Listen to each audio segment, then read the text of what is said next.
Welcome to Book 101 Review. Book 101 is all about the books that I read for the last 40 years. And today I have my special guest. She's helping women live beautifully, wildly, and on purpose. No other than Miss Kalen Olson. Hey, hi Daniel. Thank you so much for having me. Welcome to Book 101, Miss Carolyn. And can you please introduce more about yourself? Yeah. A little bit about me. I grew up in the Pacific Northwest area and really loved being out in nature and really loved getting to connect more with the magic and the mystery and really felt disconnected by myself as I grew up older. And so, really took the journey to come back home to myself. And so now I guide people through that same process of wanting to live a more authentic, radiant life, who are, kind of tired with maybe some self help that hasn't worked before and really embody the change they want to see in their lives. Miss Karen Olson, thank you so much for sharing your knowledge to the world as well as your beauty to the world. So let's talk about the journey of returning to your authentic rhythm after loss, burnout, or disconnection. Can you tell us about this? Yeah. So I grew up similar to I think a lot of people where, I was a 90s kid. And so a really, I think a big part of journey, especially in the United States, is like, you go to college, you figure out what you want to do. And that's really the trajectory I took. And what I didn't realize was as I said yes to, more of a corporate understanding of the world, I was saying yes to those things, but I was saying no to discovering the magic of feeling alive every day. And so I kind of started to get ahead of myself with deadlines and trying to perform. And I noticed that I just felt really lost. And I didn't know that I couldn't get my worth from my next career ladder move. I didn't know that I couldn't feel fulfilled in that way. And some people do. Some people are in jobs that they really love and they're pursuing their passion. For me, it really went deeper where it was about how I was being every day and how I was treating myself. And was I really doing the things that lit me up? And so, really, through understanding that I was working a job, I was teaching hip hop dance, and I was volunteering for a humanitarian organization. I just was like, wow, I'm trying to do all these things to better myself, yet I didn't feel like I was really getting ahead. And so it took that understanding to start looking and researching different ways of meditation and trying to feel more of a sense of wholeness while living a life as an adult. And if it wasn't escaping a job, how could I feel more childlike in my life and a sense of wonder? And that really began to break open too when my dad ended up passing from leukemia. It was super unfortunate, but it was also a cracking open from that burnout to bring me back to more joy. And I hadn't really cried in a long time. I was bottling up a lot. I was trying hard in all the areas of my life. And so it gave me the chance to learn that in feeling grief, that we're not less than or we're not broken, that like actually feeling grief allows us to feel more joy and to actually it opened me up to be more present in my life. And then my career started to blossom more, my relationships changed, my health changed. And so really feeling all those feelings really helped satisfy that feeling of burnt out by feeling more authentic with who I was in the present moment instead of getting caught up in mental gymnastics of success. Well, very well said, Miss Callan. Very well said. Beautifully articulated. What does coming home to yourself truly mean in the context of healing from loss, burnout, or profound disconnection?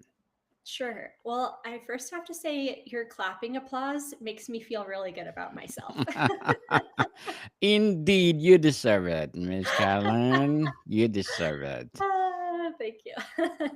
Yeah. So, coming back home to yourself, really, what that means for me is it's a way for us to feel grounded in the present moment and to help our lives feel more alive than what we might feel if we're feeling burnt out, disconnected, or not really fully living our lives. And so it's that process of really feeling our feelings all the way that I think sometimes we can try to figure out things with logic, but so many of us, maybe when we were kids, were more connected to our bodies. Like we could really feel ourselves running outside, we could feel ourselves painting something, and perhaps for a lot of people there was maybe more of like a body connection. And I think that as we get older, sometimes we develop more of a mind connection that isn't necessarily bad, but it can start to overtake and run the show more,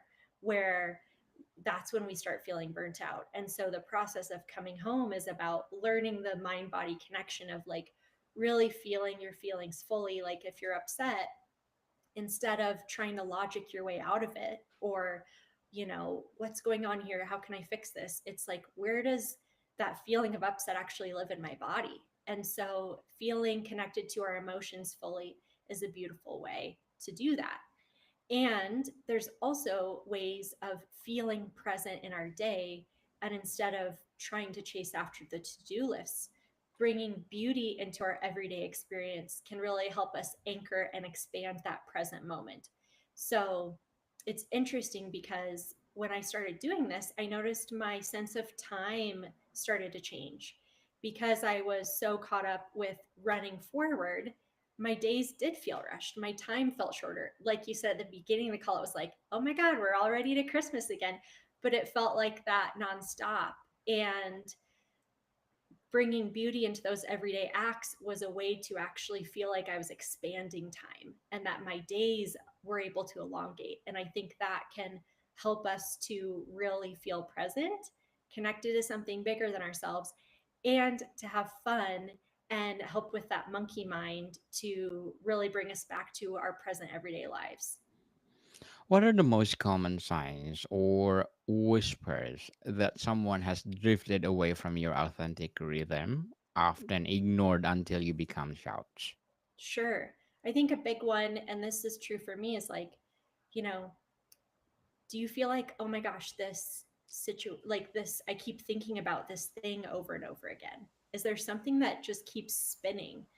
That is a clear sign that like we've been living up here more than being present in our bodies. Because if the story's repeating, then that means we're not really perhaps paying attention to the insight of the present moment, or the insight of a new story that we could be writing in the present moment. So that's a really big one, is like, where are you noticing rumination stories playing, so that the vibrancy of what you're creating in the present moment is inaccessible? Miss Kalen, can you describe the pivotal moment when you knew you needed to embark on this journey home? Yeah, absolutely. I was living in Albuquerque at the time, and I was getting to the end of my job, because with certain jobs sometimes you have like, okay, you're in this job for 2 or 3 years and then you get promoted into the next position, right? And so I Yes. was coming up to the end of the term with that job, where there would be a moment for me to go up in the career ladder, because my contract was coming to an end. And it was like, okay, the expectation was you move on to the next iteration of this career ladder. Or I was like, like in culture and a lot of how we're raised, it's like, okay, if we're not going up in the career ladder, like, do we go back to school to be more specialized in something? Those were kind of like the popular opinions that were swirling around in me. And what I realized when I looked at those two different directions was that neither one felt authentic to me. And I thought that was really weird, because most people, when you like are like, oh, I could go do this or I could go do that, it's like, yeah, like this is a job that I could go do, and I could make money and I could provide for myself. And I just thought it was so strange that neither one felt good. And I thought that was, I don't know if I thought it was weird, but I thought that if I can't bring myself to make a decision, then I really need to investigate why. Why can't I feel like this feels authentic to me? And if it doesn't feel authentic, is there something more that does feel authentic to me? And so that's really when the journey began, was researching meditation modalities so that I could start quieting the mind and accessing a deeper wisdom that felt really authentic to me. Again, very well said, Miss Kalen. Beautifully articulated. And how does grief differ from exhaustion or burnout or the emptiness of disconnection in terms of how it separates us from ourselves? Yeah, so we can absolutely feel with grief, we can absolutely feel exhausted because our body is trying to process something. We can also feel exhaustion if we've been working a lot and maybe working in a way that isn't authentic to us. And burnout can happen if we're working in a way that isn't authentic to us or if we're not following our life path. So, those are really the big differences. And grief is more of a way to fully feel your feelings, whereas it's a process of feeling the grief, feeling those feelings of grief. So it's like a deep dive into your emotions, whereas burnout and exhaustion are more like red flags to perhaps orient in a different direction. Totally agree with you, Miss Kalen. Totally agree. How do we begin, or how do we begin to listen to our authentic rhythm again when life has been so loud? Sure. There's so many small ways. I think sometimes when we hear the word like, let's live authentically, it can feel jarring, like it has to happen all at once. And we have to have this night and day transformation. And in my experience, that's really not the case. It's beautiful the way nature rolls out to us that we can only digest one day at a time. We don't need to digest 5 days at a time. And so the same can be said with the unfoldment of our becoming, that too can be a bite-sized experience. And so the way to do that is by getting more in touch, I believe, with beauty in every day, because beauty is like a frequency. It's like a gateway to connecting with our authenticity. How many of us have like looked at a piece of art and felt something? How many of us have looked at a sunset and really felt something profoundly deep? And perhaps these moments stir about stillness in you as well. And so cultivating moments like that in our everyday lives is what can bridge that gap to start feeling that more authentic rhythm. So maybe that's like just bringing a candle into when I cook. I'm lighting a candle when I cook. And so there's that present moment focus of like my days left behind me, and this I have this flame of remembrance of like what feels soft and alive. And we can weave these moments into our days, whether it's a candle or whether it's taking 5 minutes to paint something or to put on some music and dance. That we all have the opportunity to weave small moments of intentionality into our days so that we feel more electric, more vibrant, more ourselves. And even if it feels uncomfortable at first, that's okay.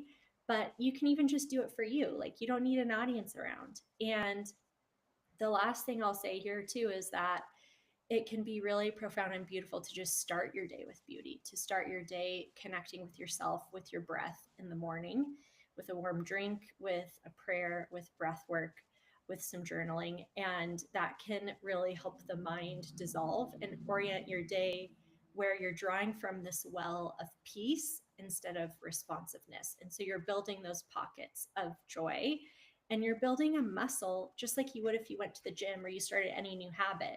It's the daily habits of taking that time in the morning, or the daily habits of bringing beauty and joy in, that those habits add up just like they would if we were doing a new gym regimen or changing how we eat or any other habits that we want to establish and expand on.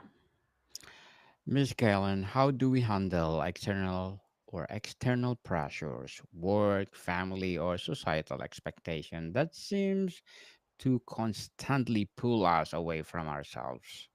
Yeah, that's a great question, Daniel. I think the first thing is like what's interesting about those pressures is that we think that our family is putting pressure on us. We think that culture is putting pressure on us.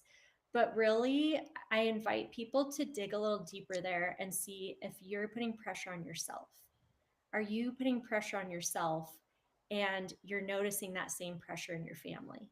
Because what's really true for me is if I'm not putting pressure on myself, then their expectations begin to hold less weight. Their perhaps perceptions of me can really drop if I am not putting pressure on myself, because then my resilience, my joy, my love comes from me. And once we meet ourselves there, it oftentimes happens where other people can meet us there too. And so we are often the change. And then we give the opportunity for people to join us there. And when we feel lighter, when we feel like we aren't putting pressure on ourselves, it invites other people to relax around us too. Yes, indeed. The idea of home can imply a fixed destination. How do we embrace that our authentic self and rhythm might evolve through this process? Yeah, that's a great question. Many of us can be taught that like time is this linear destination, right? It's like somewhere off in the future. And really, what I encourage people to embrace is that life is actually cyclical. And so, and maybe that feeling of cyclicalness is not just found in nature and the changing of the seasons or the traditions we celebrate different times of year as a linear model, but maybe that feeling of cyclicalness can live in us too. And if that cyclical nature can live in us too, then we can always be coming home to ourselves. And it doesn't have to be some far off destination. And that if we can relate to ourselves in that cyclical way of feeling the uncomfortable feelings when they come up or feeling the joy when it comes up, then coming home is a recurring practice where we really just get to go deeper, which that's more of an exciting journey than some far off destination. If we get to feel at home today, but then tomorrow, maybe we get to go even deeper into that. And so it's really the journey of the self and just going deeper and deeper and deeper into those feelings of both grief or uncomfortability, but also joy and elation. Miss Kellen, as a helping woman live beautifully, widely, and on purpose, what are your short term and long term goals? Mm, great question. Mm, with women, my short term goals. Oh, oh, it just changed the screen. My short term goals would be just to start bringing those sparks of joy into the day, of creating those quiet moments where you can start seeing the transformation just by yourself alone. That you can do this starting today, you can do it starting tomorrow. And then my long term goals would be for women to notice that after they've done those small little changes, um, and that real big change can happen too. That we say yes in the small moments, but it gives us capacity to say yes in the big moments. And so creating a sustained lifestyle of transformation also really excites me with women. Good luck to your goals, Miss Kalen. And what would be your piece of advice for those women out there want to empower themselves? Mm, yeah, my piece of advice, I think that what most women come up against that I hear is that I don't have the time. And my piece of advice would be is that even though you feel like you don't have the time, where can you find small moments just to start?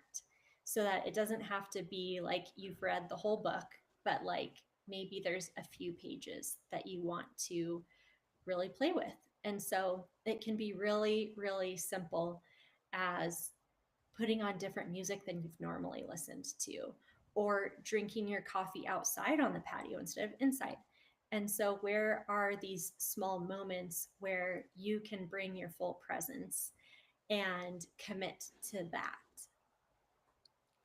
Indeed, commitment, people. To be empowered. Let's empower people all over the world, most especially the woman itself. How does returning to our authentic rhythm fundamentally change how we show up in the world? Will you say that again? It just got a little quiet. How does returning to our authentic rhythm fundamentally change how we show up in the world, in our work, relationships, and daily choices?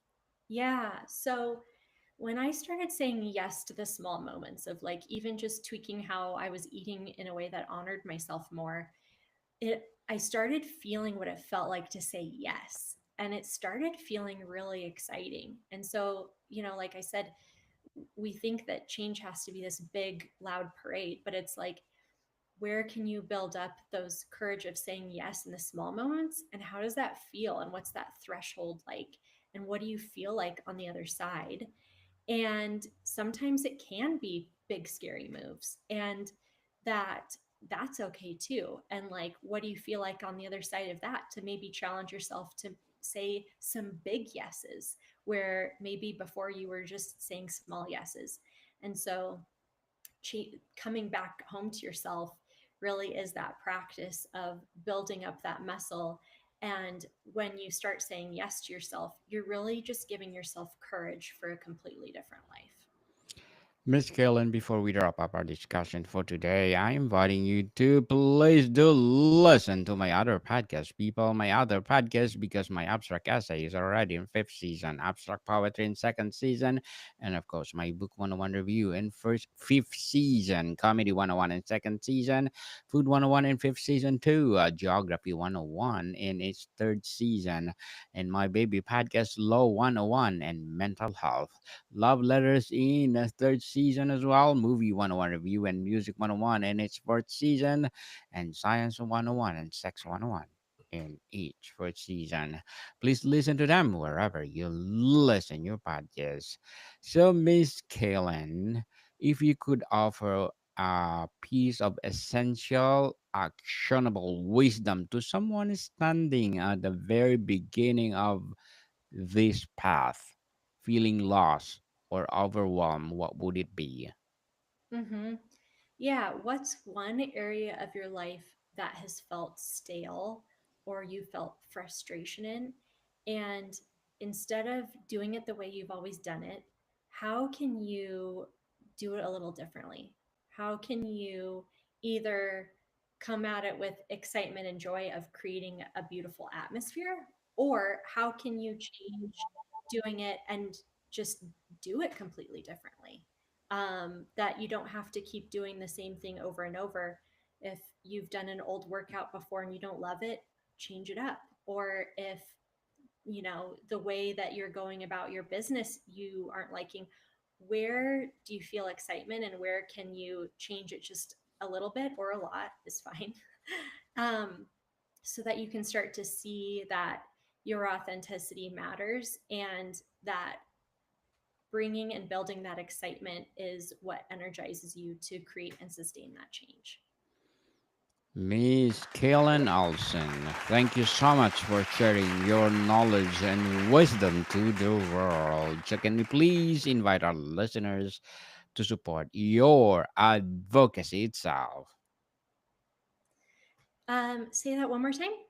Yes, can you please invite our listeners to support your advocacy or your business itself? Yeah, so people can find me at kalenolson.com, Kalen Olson, Olson.com. And I'm also on Instagram with the same handle, Kalen Olson.